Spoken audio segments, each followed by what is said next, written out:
Trucker Dump for September 10th, 2011, Episode 74, Doing Dallas. Welcome to Trucker Dump, where you'll get one driver's insights and sometimes humorous views of truck driving and the trucking industry, and pretty much anything else he feels like dumping on you. This podcast is brought to you by abouttruckdriving.com.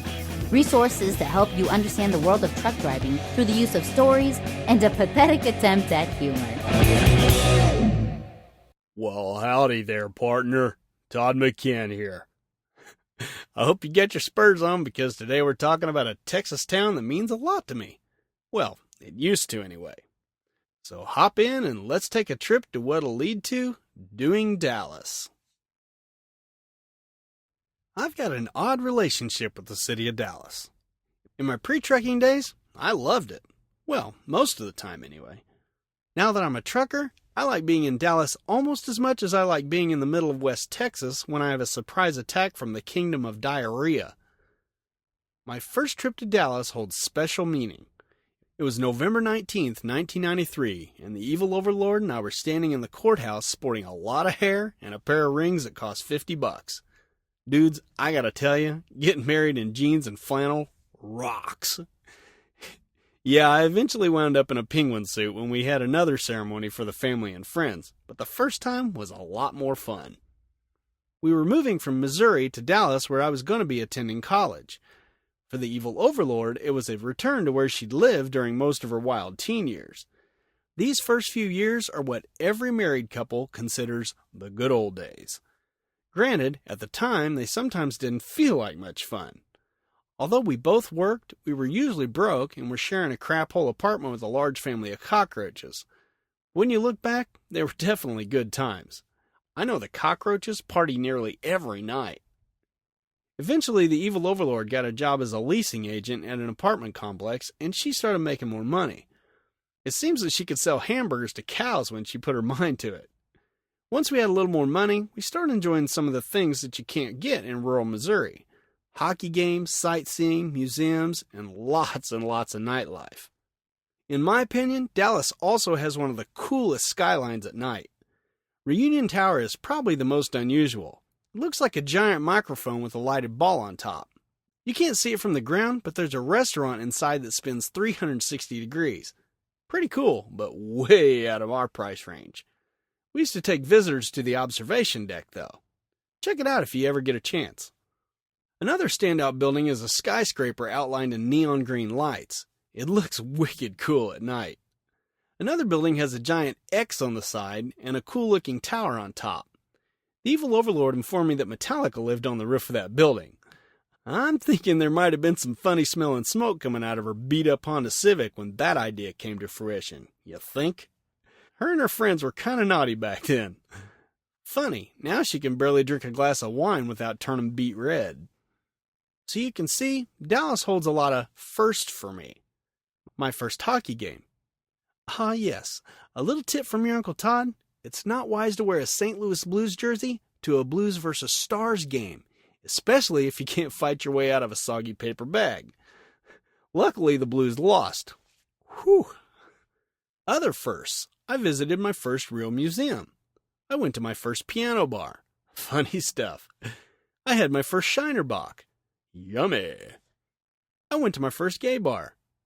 I went to my first Major League Baseball game at Ranger Stadium. I had my first IMAX experience. Heck, I even got my first wife there. If I ever need another, all depends on how long the Evil Overlord can tolerate me. What? What are you stammering on about? One at a time, please. I can't understand you when you're all talking at once. There, that's better. Oh, I guess I should explain that trip to the gay bar, huh? The Evil Overlord had leased an apartment to a gay couple she nicknamed the Homies. Don't worry, the Evil Overlord wasn't being insensitive. She has a long history with gay guys, and these guys loved it and her. One of her best friends in high school was a guy who turned out to be gay. Funny thing was, she knew he was gay long before he did. Anyway, these new friends of hers asked her to go to the bar with them. She asked me if it'd be okay if she went with them. Now why wouldn't she ask me to go? Well, because she knew me. or she thought she knew me. You see, I grew up in a small town without a lot of diversity. We had a few exchange students, but most of the town was Caucasian. No one was outwardly gay. Heck, I found out a close high school friend of mine was gay about 2 years after graduation. I figured that out when he hit on me. So when it came time to go to a gay bar, the Evil Overlord naturally assumed I wouldn't want to go. My initial reaction was, hell no, I don't want to go. But I started to think about it more. I was in a big city, and I knew I wouldn't live there forever. I knew I wasn't gay.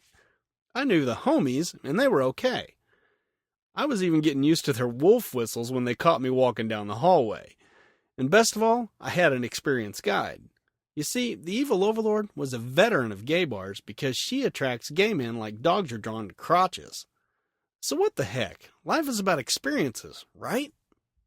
Well, it was an experience, all right. Once at the club, our first stop was upstairs where there was a drag show complete with gals, whatever, lip-syncing to Son of a Preacher Man and every song ever sung by Whitney Houston. As we were walking back downstairs, a guy coming up the stairs ran his hand down my chest.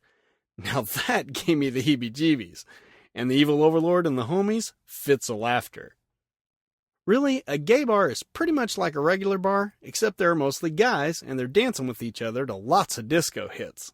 They're also doing pretty much everything else that goes on at a regular bar. Lots of grinding, fondling, and necking take place. The later it gets, the crazier it gets. At first it was a little creepy, but like anything, I got used to it fairly quick. Although I do have to say that I never really got used to the G-string clad guys that were paid to dance on a ledge around the edge of the dance floor. Especially since one of them clearly had a thing for me. I'm also pretty sure he had an elephant somewhere in his family tree. Perhaps the best thing about that night was that for the first time, ever, I got more attention than the Evil Overlord. Granted, it wasn't exactly the setting I would have preferred. Hey, when you're me, you gotta settle for what you can get. And no, you pervs, I went home with the Evil Overlord. So now that that's explained, let's move on to the present. I really can't stand Dallas now that I'm a trucker. I still have a few good memories as I drive by the glowing skyline at night, but they vanish quicker than a glass of milk at an Oreo convention as soon as I start looking for a parking spot. Most of the large truck stops are all within a few miles of each other on a stretch of I-20 just south of Dallas. I wouldn't exactly call this a nice neighborhood either. First, you drive around in the parking lots hoping to find a spot while you dodge the NASCAR wannabe trucker that keeps doing laps in the parking lot at 30 miles an hour. If you don't find a spot there, you move to the next truck stop.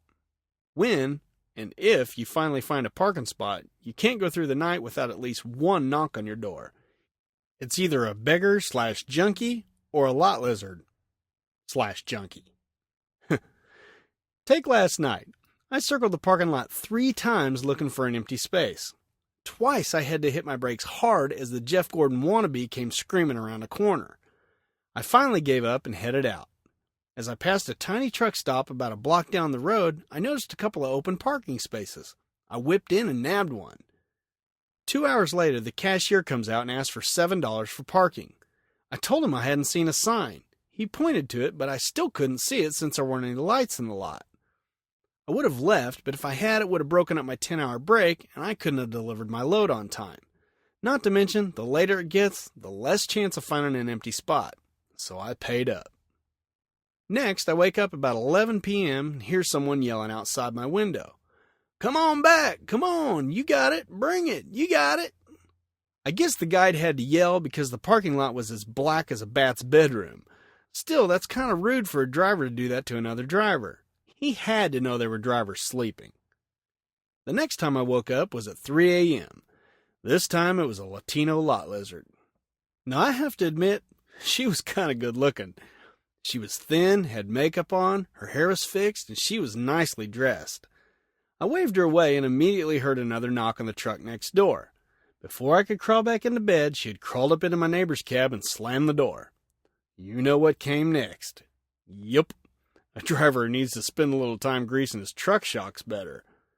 Now see, if I were allowed to idle my truck without consequences, I wouldn't have had to listen to all that. Okay, now it's 5 a.m. and I hear another knock. I think, great, she's forgotten she's already hit me up. Nope. This time it was a woman who I can only describe as, the human race is doomed if the apocalypse comes and it's just me and her left. Talk about nasty. She was a black woman who looked like she'd just crawled out of bed. Now that I think of it, she probably had. Great. Now I've got the heebie-jeebies again. Her hair was all messed up, she was overweight, her clothes were all tattered, and she had a gap between her two front teeth that I could have backed an oversized trailer into. I waved her off and went back to bed. Not that it mattered. I'd been awake since Lady Latin knocked. This isn't just Dallas we're talking about. When it comes to trucking, the names of big cities are interchangeable. Whether you're talking about Vegas, Newark, the outskirts of LA, or Dallas, your experience will probably be similar. Fight traffic, fight for a parking space, fight off lot lizards and beggars, and fight for your sleep. And guess what? When I got up at 7 a.m., I saw Miss Latin Lot Lizard 2011 and yet another lot lizard trotting across the parking lot and giggling. Well, I guess I wasn't the only one who didn't get any sleep.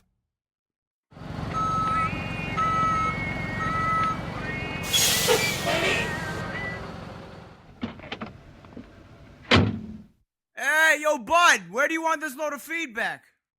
Alrighty, the last podcast was the one about my birthday, where I was all depressed and down in the mouth, but then it kind of ended up on a happier note.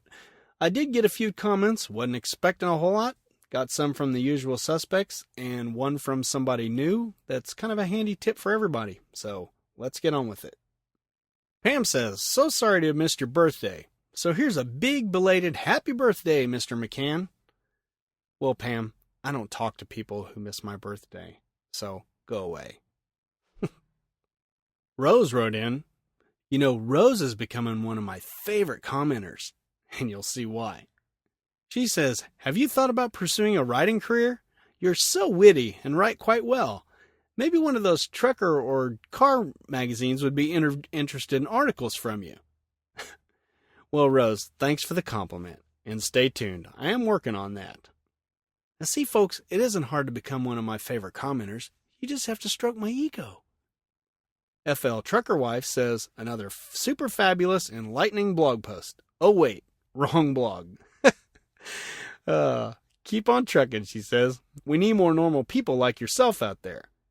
No, but really, good luck with school or whatever you end up doing. You'll be great at it, I'm sure. Well, Casey, I've decided to become a loser because I'm already a master of that. Isn't that a great idea? Lisa Nowak says, I don't know how I missed this blog post earlier. I guess all the other folks I'm subscribed to who have the audacity to post every day bumped you to the bottom of the list. I'm so sorry you had to give up your goal of school this term. I agree with the Evil Overlord that you just need to jump. I'm keeping my fingers crossed for you to get out of that truck by Christmas. Now, it's too bad you can't write yourself a little fiction about a trucker who follows through with your fantasies regarding that E-log unit. If y'all remember right, I really wanted to smash my E-log unit last time. She goes on and says, P.S. The 9 to 5 reference totally cracked me up. I read it to my husband, and he laughed too. Well, Lisa, admit it. Your husband got a kick out of the 9 to 5 crack because he doesn't know what the movie's about either. And for those of you who are clueless right now, you'll have to go back and listen to the podcast to hear what we're talking about. And finally, the tip from Brian Bain. He says, Todd, have you tried finding a job using Craigslist? I found the job I have now through it. I've actually had interviews and been hired by 4 different places within a month of moving down here. I chose the driving job that's 7:30 to 5:30, Monday through Friday. I can actually start another job on the 11th of this month, but I think I'm staying put for the time being. All these job offers came from Craigslist alone. I never heard a word from anyone that posted in regular classifieds or had a now hiring sign up and I applied to a lot of those places. I don't think you'll have any problem getting a job at home. It may not pay the $800 or $1,100 you're used to making over the road, but you'll be home every night and weekend. Good luck. Well, Brian, thanks for the excellent suggestion. I'd never even considered finding a job using Craigslist. When it's time to get off the road, I think I'll head there first. Certainly sounds like it worked for you. I'm glad to hear it. And enjoy being home every night. I'm not bitter. at all. Well, thanks to all you who wrote in again. You know, it was great hearing from Brian. I appreciate it when anybody writes in, but it's especially great when truckers do it because they're living the life out here. So thanks for leaving this tip, Brian. So if you've got tips of your own, or questions, or suggestions, or anything else, or just want to say hi, here's how you can get a hold of me.